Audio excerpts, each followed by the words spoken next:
اس کے علاوہ جو ہم بات کرتے ہیں وہ ہے معیشت کو دیکھیں تو لیٹلی بڑے اچھے انڈیکیٹرز آئے. پہلے آج سے 1 سال پہلے لگتا تھا کہ شاید ملک ڈیفالٹ ہو جائے گا.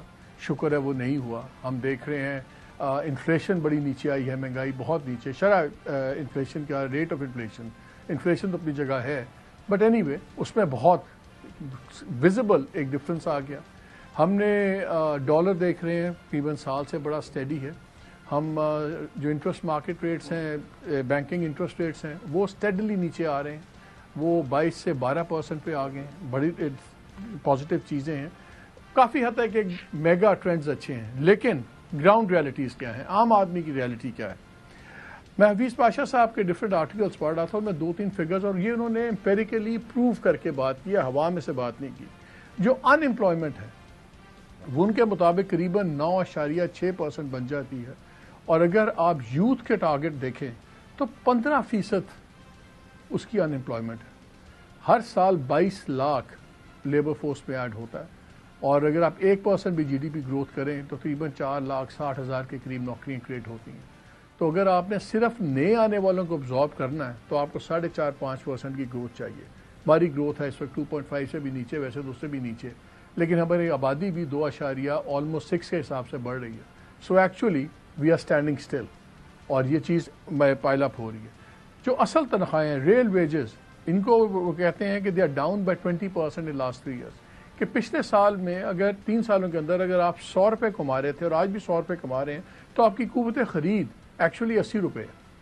سو اگر تنخواہیں بڑھ بھی رہی ہیں لیکن ریئل ویجز آر ڈاؤن, جب مہنگائی, بجلی, ساری چیزیں ایڈ آن کرتے ہیں.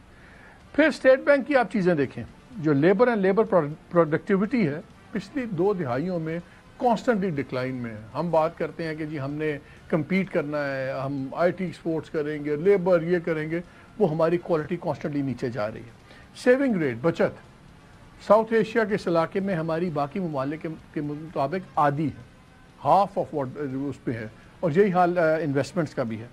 ان دا مین ٹائم ہو کیا رہا ہے, جو اسٹیٹ اونڈ انٹرپرائزز ہیں, جن کو ہم جو سرکاری ادارے ہیں, اس قسم کی کارپوریشنز ہیں, ان کا لاس 2024 میں پہنچ گیا تھا 850 بلین 851 بلین روپے, اور اس میں 9.2 ٹریلین کھرب کے قرضہ جات علیحدہ ہیں. یہ چل رہا ہے سارا, اور آپ کے تقریباً 44% لوگ سطح غربت سے نیچے ہیں, یعنی کہ جن کو اگلے کھانے کا نہیں پتا, ڈیلی بیسس پہ ان کی زندگی چل رہی ہے. اب اگر 24 کروڑ ہے اور اس میں سے 10-11 کروڑ آپ کے لوگ, 1 کروڑ پچھلے 1 سال میں بھی اور نیچے ایڈ ہو گیا, 10 کروڑ لوگ ایسے ہیں جن کو یہ نہیں پتا کہ اگلا کھانا کہاں سے آئے گا. تو یہ تو غریب سے غریب تر ہے. پھر اس کے اوپر غریب ہیں, پھر لوور مڈل کلاس ہے, پھر مڈل کلاس ہے. تو محتاط اندازہ کے مطابق تقریباً 13 کروڑ لوگ جو ہے جو انتہائی غربت میں ہیں, غریب ہیں اور انتہا کے غریب ہیں. یہ ہے گراؤنڈ ریالٹی. دوسری طرف ہم دیکھتے ہیں, اور ڈیوورس کا حال یہ ہے ہمارا ریالٹی کا, کہ جو ہمارے ایم این ایز اور ایم پی ایس ہیں پنجاب میں 450% انکریز ہو رہا ہے. جو منسٹرز ہیں ان کا 800+% انکریز ہو رہا ہے. ایم این ایز جو ہیں اور سینیٹرز ہیں وہ اپنے آپ کو 1.5 لاکھ سے وہ لے گئے 5-5 لاکھ کی تنخواہیں. اماؤنٹ کی بات نہیں ہے, یہ ڈسکنیکٹ شو کرتا ہے کہ جو آپ کو عام آدمی کی کوئی فکر نہ ہو, کچھ آپٹکس ہوتے ہیں. آپ ایسے موقع پہ جب لوگ غریب سے غریب ہو رہے ہیں, غربت بڑھ رہی ہے, ان امپلائمنٹ بڑھ رہی ہے, تو جو پریولیج کلاس ہے وہ بجائے کہ کچھ قربانی دے وہ اور نچوڑ رہی, ایک بے حسی شو کرتی ہے.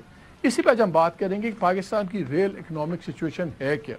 ہمیں جوائن کیا ہوا ہے ڈاکٹر مفتا اسماعیل نے, فارمر فیڈرل منسٹر ہیں اور سیکرٹری جنرل ہیں وہاں پاکستان پارٹی کے. انہوں نے, اور یہ شاید خاقان عباسی صاحب نے جو انیشیٹو لیا ہے. ہمیں جوائن کیا رانا احسان افضل صاحب نے, یہ کوآرڈینیٹر ہیں to P M on implementation and monitoring, leader P M L N کے سینئر ہیں.